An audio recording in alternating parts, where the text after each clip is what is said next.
Assalamualaikum warahmatullahi wabarakatuh. Selamat siang pada anak-anak Ibu kelas 8 Anggrek. Semoga kalian tetap semangat dalam belajarnya walaupun kita hanya dipertemukan dengan secara virtual ya, melalui media video seperti ini. Kemudian semoga kalian tetap dalam keadaan sehat walafiat dan tetap masih menggunakan seragamnya di rumah dan tetap mengikuti pembelajaran IPA sampai dengan selesai. Ya, baiklah, pada pertemuan kali ini Ibu akan membahas tentang sistem gerak pada makhluk hidup yang akan Ibu bahas khususnya pada manusia ya. Silahkan dipahami dan ditonton videonya dengan baik dan dengan seksama ya. Jika ada hal-hal yang perlu dicatat, silahkan dicatat karena sebenarnya ini merupakan sedikit ulasan atau ringkasan dari buku paket yang kalian punya. Pada makhluk hidup itu sebenarnya ada 3, yaitu sistem gerak pada manusia, sistem gerak pada hewan, dan sistem gerak pada tumbuhan. Ya, bisa kalian lihat kenapa orang bisa berjalan, kenapa burung bisa terbang ya, dan kenapa juga misalkan tumbuhan putri malu ini bisa menguncup daunnya. Nah, semua itu nanti akan kita pelajari. Oke, pada pertemuan kali ini yang perlu kita capai yaitu untuk pengetahuan menganalisis gerak pada makhluk hidup, sistem gerak pada manusia, dan upaya menjaga kesehatan sistem gerak. Dan untuk keterampilannya menyajikan karya tentang berbagai gangguan pada sistem gerak serta upaya menjaga kesehatan sistem gerak manusia. Sedangkan tujuan pembelajaran yang akan kita capai yang pertama, peserta didik mampu mendeskripsikan fungsi rangka manusia. Yang kedua, peserta didik mampu mengidentifikasi jenis tulang penyusun sistem gerak manusia. Yang ketiga, peserta didik mampu mendeskripsikan struktur tulang manusia. Yang keempat, peserta didik mampu mendeskripsikan proses perkembangan tulang. Yang kelima, peserta didik mampu mendeskripsikan jenis-jenis sendi. Yang terakhir, peserta didik mampu mendeskripsikan sendi-sendi yang bekerja dalam melakukan aktivitas sehari-hari. Nah, sekarang untuk gerak manusia.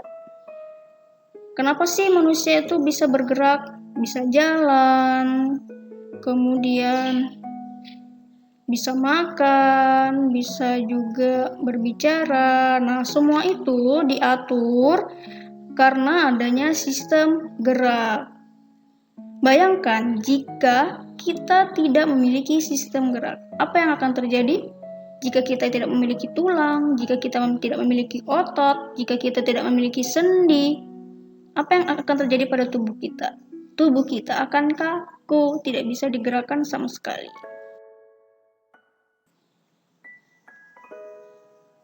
Nah, sistem gerak itu sendiri adalah susunan alat gerak manusia yang saling berhubungan atau berkoordinasi satu sama lain antara rangka atau tulang, otot, dan sendi sehingga tubuh bisa bergerak. Nah, penyusun sistem gerak manusia itu ada 3. Yang pertama itu adalah rangka, yaitu susunan dari tulang-tulang. Yang kedua ada otot. Otot itu biasanya kalau kita sebut itu dengan daging ya. Dalam kehidupan sehari-hari itu disebut dengan daging. Itu otot. Nah, yang ketiga yaitu adalah sendi, ya, persendian.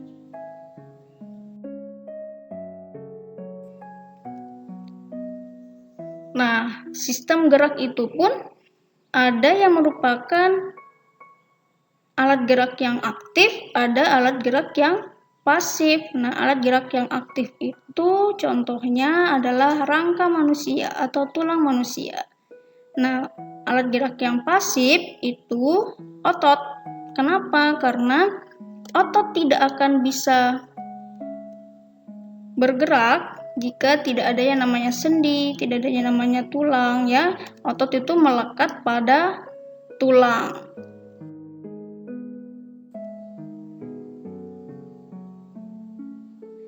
Nah, susunan dari tulang yang ada di seluruh tubuh kita disebut dengan rangka. Jadi rangka itu adalah susunan dari tulang-tulang yang ada di seluruh tubuh kita. Jadi tulang yang menyusun tubuh kita ini disebut dengan rangka. Tapi kalau hanya satuan-satuan itu dinamakan dengan tulang.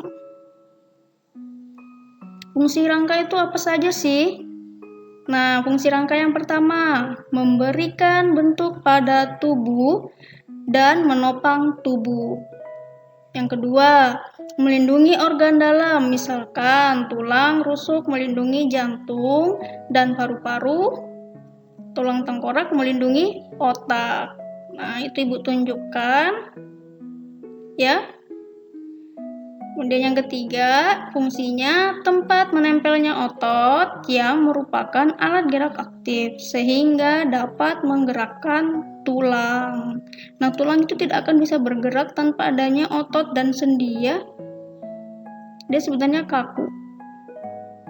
Yang terakhir fungsinya tempat pembentukan sel darah merah, yaitu terjadi pada tulang paha atau misalnya nama ilmiahnya itu adalah femur. Jadi sel darah merah itu terbentuk pada tulang paha. Nah, itu tulang paha. Oke, bisa paham ya?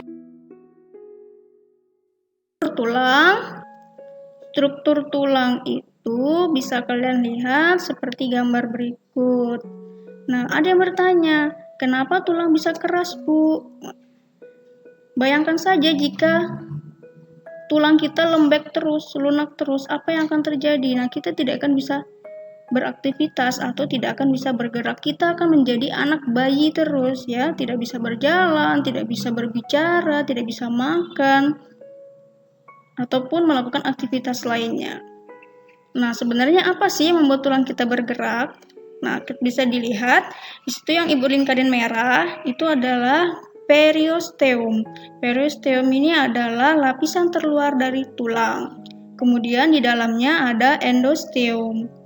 Nah, di bawahnya periosteum ini ada lapisan tulangnya namanya endosteum.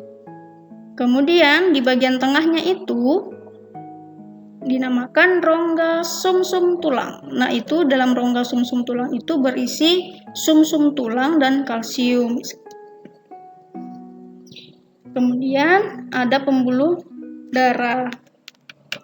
Nah, untuk alasan kenapa tulang itu bisa keras, karena sel-sel darah melalui pembuluh darah membawa kalsium dan fosfor yang mana nantinya akan menjadikan tulang menjadi keras. Nah, jadi alasannya sudah bisa ya?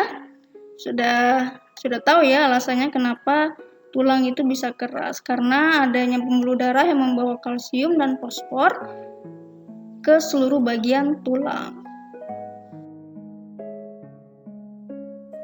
Struktur penyusun tulang ada dua macam. Yang pertama yaitu ada tulang rawan atau tulang lunak biasanya. Nah, bahasa ilmiahnya itu kartilago.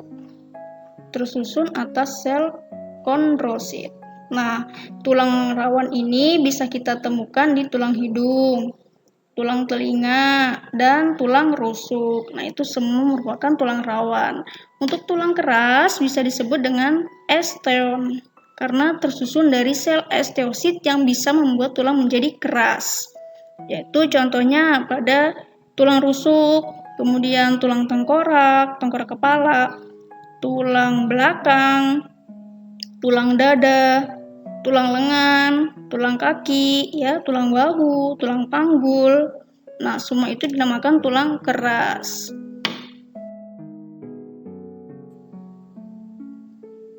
Rangka berdasarkan letaknya. Yang pertama, ada rangka kepala atau kita sebut dengan rangka tengkorak. Nah, kepala itu dinamakan rangka kepala. Yang kedua, ada rangka badan. Rangka badan itu meliputi dari tulang dada dan tulang rusuk, tulang panggul, tulang belakang, ya, kemudian tulang bahu.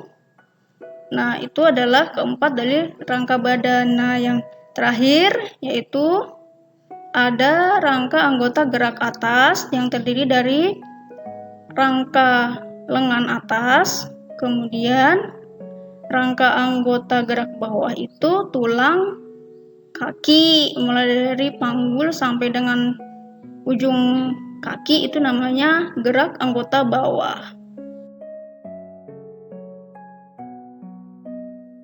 Selanjutnya, proses pembentukan tulang. Ya, ini adalah proses pembentukan tulang mulai dari tulang rawan sampai terbentuknya tulang keras, ya.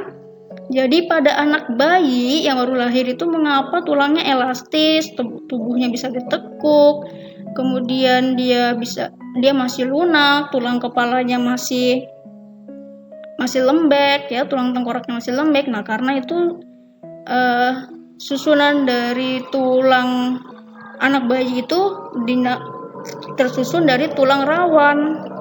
Nah, dari tulang rawan tadi maka muncullah yang namanya osteoblas. Osteoblas itu adalah sel tulang yang berkembang, kemudian berkembang dia menjadi osteosit. Ya, di dalam tulang itu dia berkembang dalam tulang dengan bantuan pembuluh darah ke seluruh tubuh sehingga dia tulangnya bisa menjadi keras. Nah, yang bisa kalian lihat, yang coklat-coklat ini merupakan osteopsit yang telah mengeras. Nah, ini tulang dewasa, ya, yang terakhir yang sudah besar ini namanya tulang dewasa. Nah, yang tadi proses dari pembentukan tulang rawan menjadi tulang keras itu namanya proses osifikasi. Oke, sekarang kita akan membahas jenis tulang berdasarkan bentuknya. Yang pertama ada tulang pipa yang terdiri dari tulang lengan atas, tulang paha. Nah, yang kedua tulang pendek itu ada tulang pergelangan tangan, tulang pipi, tulang dada, tulang rusuk, dan bentuknya pipih, ya. Tulang tidak beraturan itu ada tulang punggung dan tulang belakang. Nah, yang terakhir tulang sesamoid, yaitu tulang antara sendi. Jadi di dalam antar pertemuan sendi itu ada tulang yang namanya tulang sendi. Nah, ketika tulang yang satu dengan tulang yang lain saling bertemu, maka akan terbentuk yang namanya persendian atau artikulasi. Nah, sendi dalam tubuh manusia itu dibagi menjadi 3 bagian, yaitu yang pertama sinartrosis, kemudian amfiartrosis, dan diartrosis. Nah, itu hubungan antar tulang disebut dengan sendi atau artikulasi.